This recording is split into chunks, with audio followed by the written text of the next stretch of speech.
Anumang oras mula ngayon, maaari nang iproklama bilang kongresista ng unang distrito ng Marikina City, si Marcy Teodoro. Ito'y matapos magdesisyon ang COMELEC na walang naging material misrepresentation sa kanyang Certificate of Candidacy.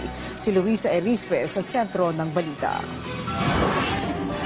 Maipoproklama na bilang kongresista ng unang distrito ng Marikina City si Marcy Teodoro. Matapos kasi ang halos 6 na buwan, naglabas na ng desisyon ng COMELEC and Bank sa cancellation ng Certificate of Candidacy ni Teodoro at pumabor ito sa kanya. Sa botong 4 na pabor kay Teodoro at 3 ang no part o nag-inhibit na commissioners, nabaligtad ang unang desisyon ng First Division na pinapakansela noon ang COC ni Teodoro, kaya naman tuloy na ang kanyang proklamasyon. Sa naging ruling ng COMELEC, walang naging material misrepresentation si Teodoro sa kanyang COC.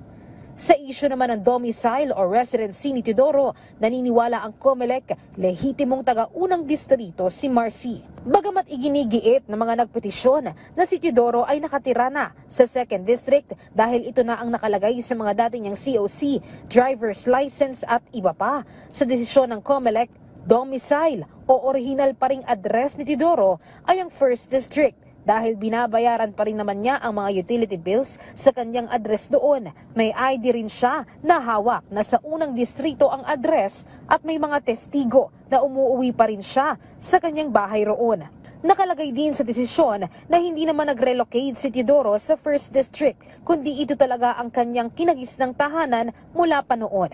Ayon kay COMELEC Chairman George Erwin Garcia, anumang oras, maaari nang iproklama si Teodoro ng City Board of Canvassers ng Marikina. Pero para kay incumbent Senator Coco Pimentel na isa sa nagpetisyon at kalaban mismo ni Teodoro, dudulog pa sila sa Korte Suprema hinggil sa naging desisyon. Katwiran ni Pimentel, dapat maging malinaw kung tama ba talaga ang desisyon. Kine-question niya rin ang biglaang pagbabago sa desisyon ng COMELEC and Bank na salungat sa naging desisyon noon ng COMELEC First Division.